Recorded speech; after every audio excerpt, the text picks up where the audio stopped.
Jura, doctor Carlos Hernán Rodríguez Becerra, ¿jura usted ante el pueblo de Colombia cumplir bien y lealmente las obligaciones que la Constitución y la ley le confieren al cargo para el cual ha sido nombrado?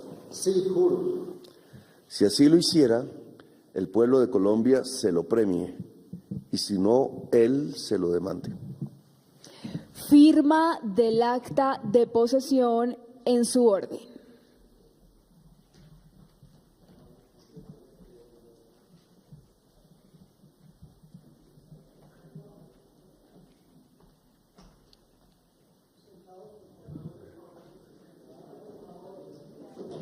Firma el doctor Carlos Hernán Rodríguez Becerra como Contralor General de la República.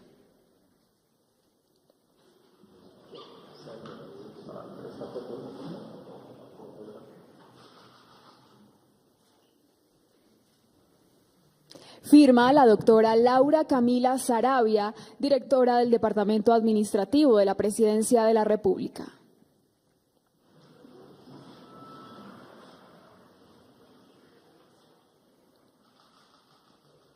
Y firma el señor presidente de la República de Colombia, Gustavo Petro Urrego.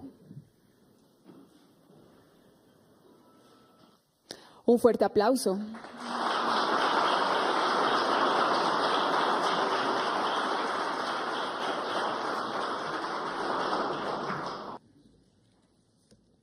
Bien, como sucedió respecto a el último nombramiento, la fiscala general, yo he tratado, lo hice con muy mala fortuna en la alcaldía de Bogotá, de tener órganos de control y de independientes al gobierno, en donde de alguna manera intervengo en su selección de su independencia respecto a mí, en la política y en la vida personal.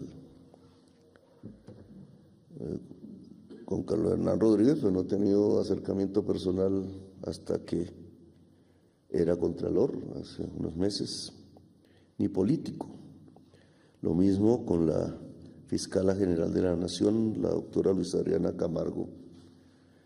Es un tanto ingenuo, la verdad sea dicha, en la estructuración de facto del régimen político de Colombia. Pues hay una jurídica y hay una de facto. Vivimos una especie de esquizofrenia hasta ahora, denunciada por mí en muchos de mis debates, pero he tratado de mantener esa posición porque de alguna manera es un principio democrático, y en la persistencia de pronto está la superación de la ingenuidad, el que se vuelva de facto una norma común, porque es fundamental para la democracia. Yo sí creo en ese principio liberal. Puede ser una ingenuidad, puede que haya sido sobrepasado por la historia, de tener independencias que permitan equilibrar los poderes. Y tiene un efecto fundamental, es en no lograr si se efectúa que el poder no sea autocrático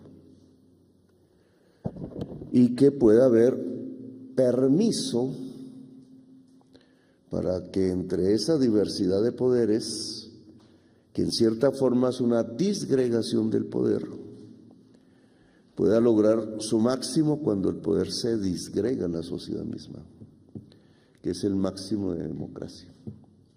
Un principio ácrata, no liberal, porque yo soy un tanto ácrata, ya me entenderán los que saben de esto. Y el fin último de la democracia es que el poder sea del pueblo, no el principio, como pensaron los franceses al final, sino que sea siempre el poder del pueblo. Si no, no es democracia. Es un camino, es un proyecto, es una bandera en el horizonte, como digo yo. En la historia se va alcanzando o se va alejando la sociedad de él. Y el proyecto democrático es, como lo define la etimología de la palabra, el poder del pueblo. Para algo le pusieron ese nombre, no fue de maquillaje, no fue de mentiras. Y una parte del proyecto es que el poder se disgregue en instituciones. Un final del proyecto es que el poder se disgregue en la sociedad.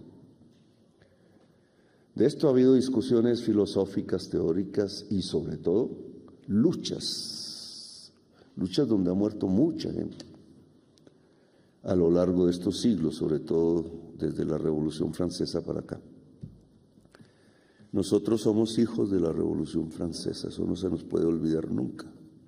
Por eso somos repúblicas, no somos monarquías, y menos absolutas.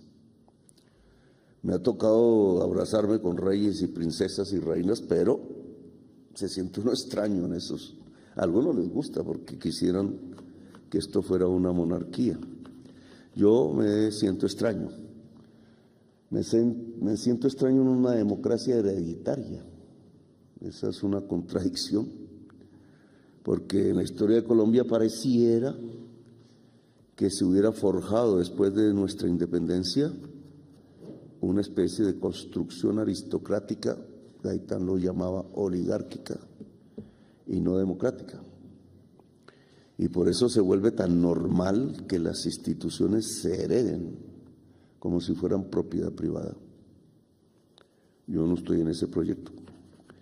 Y por eso que gente nueva, que gente negra, que gente indígena, que gente del barrio Mosú o que gente de la provincia llegue al poder es parte, no es la solución solamente, es parte de la construcción de un proyecto democrático. Porque si estamos en una democracia hereditaria, pues siempre llegan de la misma parte y de la misma sangre. Y obviamente eso no es una democracia que por definición debe ser plebeya. No existe democracia hereditaria. O la democracia es plebeya o no es. Más o menos estos 2 años están demostrando, por lo menos, que somos coherentes con ese principio. En las tareas por venir, allá, aquí, etcétera, la Contraloría como órgano independiente de cuidar los dineros, pues tiene una labor fundamental, a veces se confunde con otras instituciones, de lucha contra la corrupción. El que el dinero público no sea socavado, que lo puede ser porque se lo roban, que es un crimen. El escenario fundamental de la investigación indudablemente es la Fiscalía y después los jueces. Y cuidar que tenga un uso eficiente. Eficiencia está relacionada con la democracia, porque construir indicadores de eficiencia depende del proyecto. Aquí tenemos varias luchas al respecto. Depende es del proyecto democrático. Eficiencia es construir un Estado social de derecho. Y construir un Estado social de derecho, en mi terminología, es justicia social. Si viene un recorte del presupuesto en donde lo que se recorta es la justicia social, eso no es eficiente. Si viene una discusión de las tantas que hay, parlamentaria, etcétera, pública, porque el Parlamento es la antesala o es incluso la consecuencia de la discusión pública sobre qué es eficiencia en la salud. Y entonces salen algunos gentes muy afines a ciertos modelos mercantiles del derecho. Yo no puedo creer que los derechos se garantizan con el mercado puramente. Tampoco los negamos, porque yo lo experimenté en la alcaldía. Pero pensar que el mercado, que está hecho por la exclusión, el que tiene plata compra, el que tiene el dinero suficiente vende, va a garantizar un derecho universal que es para todo el mundo, creo que esa es una ineficiencia preestablecida. preestablecida incluso por las leyes de Colombia, obviamente. La eficiencia es la construcción del Estado social de derecho y por tanto la justicia social. Y por tanto en la garantía de los derechos la universalidad del derecho debe ser garantizada. Y en esto la Contraloría obviamente tiene un papel que cumplir frente a su misión específica, que es cuidar el dinero. Se cuida el dinero si es para garantizar los derechos universales. No se cuida si se lo roban, primero, un crimen. Si queda guardado, segundo, una ineficiencia, beneficia a los banqueros. O termina ayudando a grupos de interés particular poderosos y permanentes en la dirección del Estado, y eso también es corrupción. Que aquí hay muchos. Ahora hay unos debates muy importantes al respecto. El debate de la salud, donde la Contraloría ya puso un inicio de investigación público que no le gustó a los dueños del poder de facto y que nosotros hemos corroborado parcialmente en las intervenciones que hemos hecho de algunas EPS. Los dineros de la salud, que son dineros públicos, se están fugando por las alcantarillas. Las alcantarillas se llaman compra de medicamentos, donde hay dos precios. El que compra la EPS a la empresa que vende los medicamentos y el que le entrega al gobierno para pagarles a través de la unidad de captación. Un robo billonario, una fuga billonaria. U otros aspectos, no los voy a mencionar aquí.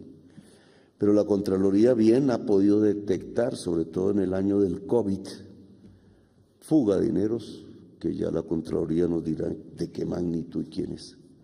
Fuga de dineros que no fueron hacia el Estado social de derecho, es decir, hacia garantizar el derecho universal a la salud. En mi gobierno ha habido ineficiencias en eso también, porque nos falta más rapidez. Pero aquí hay un tema fundamental en donde ustedes ya iniciaron pues una investigación bajo las normas que rigen la Contraloría. También lo hemos encontrado en la educación, derecho universal, en mi opinión. Está por establecerse si la educación es un derecho. Tenemos fuerzas que van a apostar a que no. ¿Por qué creen algunos que la educación no es un derecho universal de todo ser humano? Cuando uno entiende que un ser humano se diferencia del animal que lo tiene dentro de sí, básicamente por la cultura. ¿Qué nos diferencia del animal? La cultura, ser seres pensantes. Seres pensantes es un efecto del cerebro, hasta donde sabemos, según la ciencia. Y el cerebro se cultiva como la tierra. Y el cultivo del cerebro es la educación. Y entonces, ¿por qué no es un derecho universal? Y si es un derecho universal, ¿qué papel tiene el Estado? Que se supone, de acuerdo a la Constitución, debe garantizar los derechos universales de la población. Pues hoy tenemos una lucha parlamentaria, un debate público interesante al respecto, porque los dineros durante todos estos años de la educación pública superior que están en el Ministerio de Educación se han utilizado para subsidiar la educación privada. Esa es una tesis neoliberal. El pueblo no votó en año 2022 por esa tesis. Es una enorme equivocación si se compara con el mundo. Tengo dos cuadros que han llegado ahí de la OCDE, los voy a publicar. Colombia es el segundo puesto de todos los países de la OCDE en cantidad de alumnos por profesor. Eso ya se llama mala educación. Eso tiene dos reformas contra la Constitución del 91. La de Pastrana, yo me opuse en su momento, no me acuerdo el año que fue, reforma constitucional, quitó el artículo que decía: los recursos de la educación crecerán más que proporcionalmente que los ingresos corrientes de la nación. Si uno hace el cálculo de cuánto le han quitado a la educación por averiar ese artículo, en ese entonces de manera transitoria, son cerca de 300 billones de pesos. Casi todo un presupuesto anual.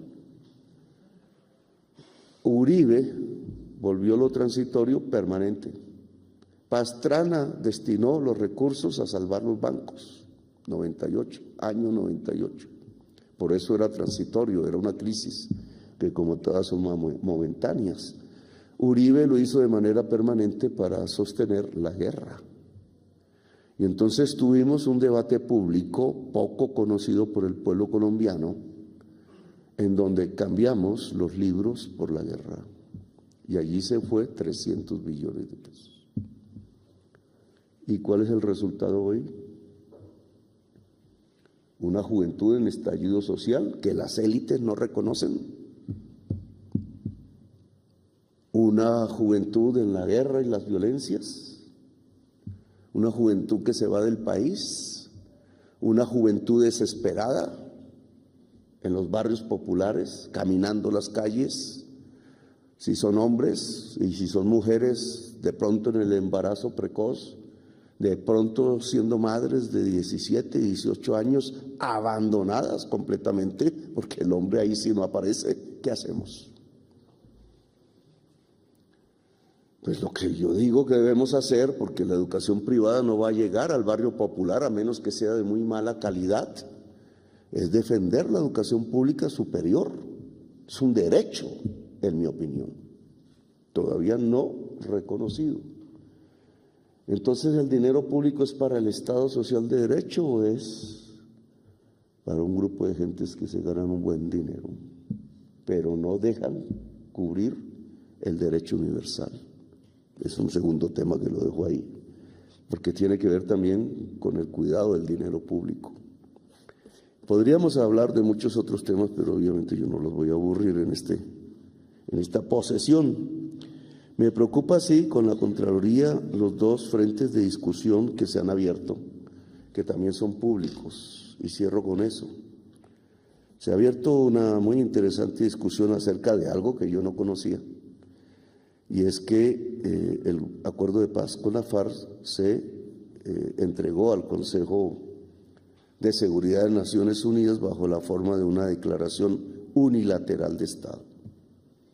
Tema poco consultado en Colombia. Yo debo reconocer que yo no lo había estudiado.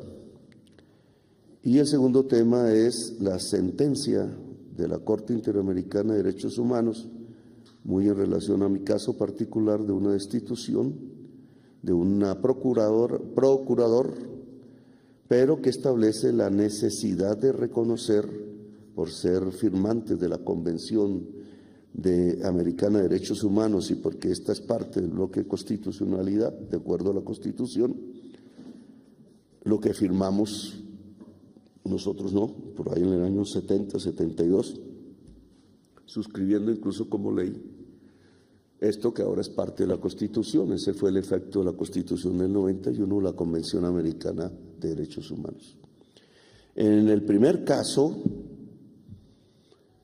nosotros tenemos que iniciar una discusión entre nosotros. ¿Vamos a cumplir el acuerdo de paz? ¿O vamos a violar el compromiso ante la humanidad que significa una declaración unilateral de Estado?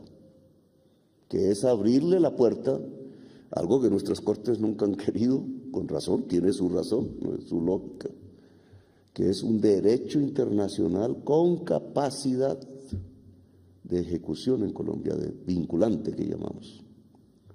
Ese es el efecto de la declaración unilateral de Estado.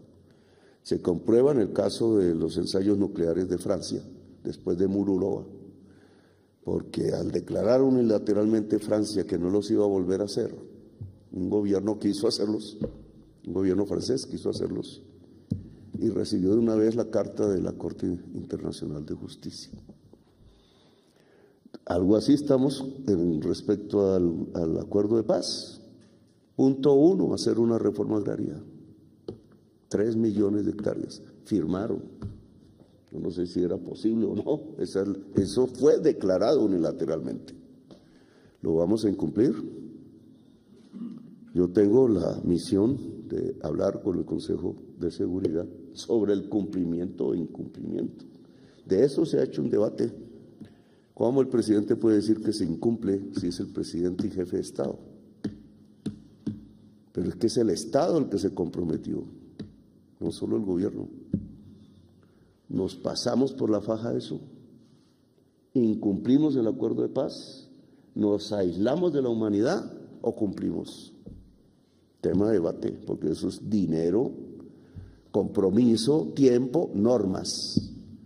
El acuerdo de paz, el centro de esa discusión dice, como declaración unilateral de Estado, para cumplir sus objetivos, las altas partes contratantes harán un acuerdo nacional para que cambie las normas cuando se oponga. Esto no significa Asamblea Nacional Constituyente, en el discurso maniqueo de la prensa. Esto significa cambiar las normas, si es necesario. Y el cambio de las normas tiene diversas instancias.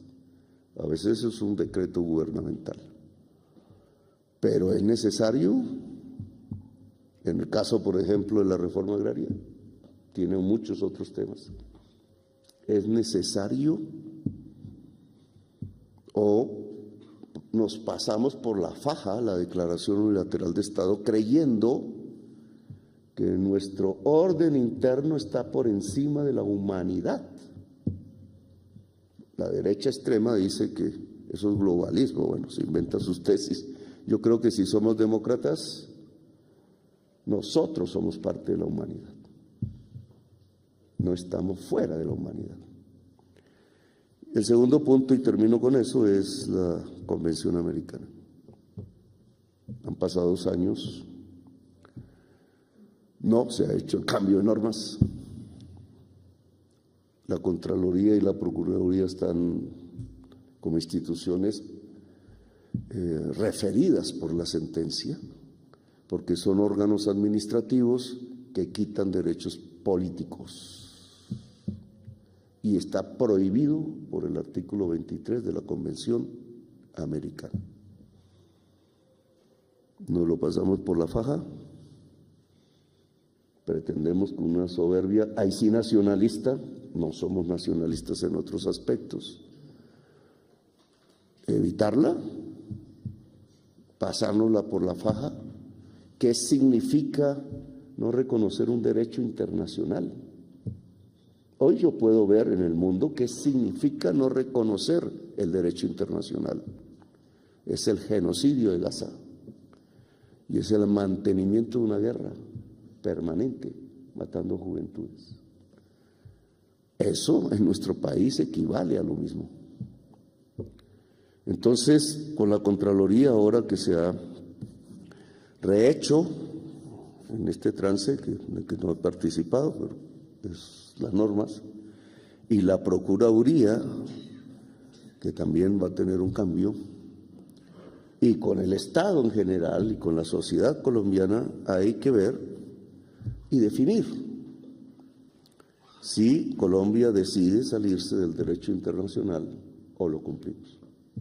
Y si lo cumplimos en función de un Estado social de derecho, es decir, de la justicia social, que no es más sino la construcción de la paz en Colombia. Entonces, señor Contralor General de la República, Carlos Hernán Rodríguez Becerra, lo felicito, transmítale a su familia mis felicitaciones. Entra usted en una época que de todas maneras es interesante vivirla en toda su tensión, en todo, porque tensión es cuando se cambia. Cuando no se cambia es aburrición, es más de lo mismo. Pero cuando se cambian las cosas, es el mundo del vértigo, del huracán y de la tensión, que es la tensión histórica. Gracias por haberme escuchado, muy amables.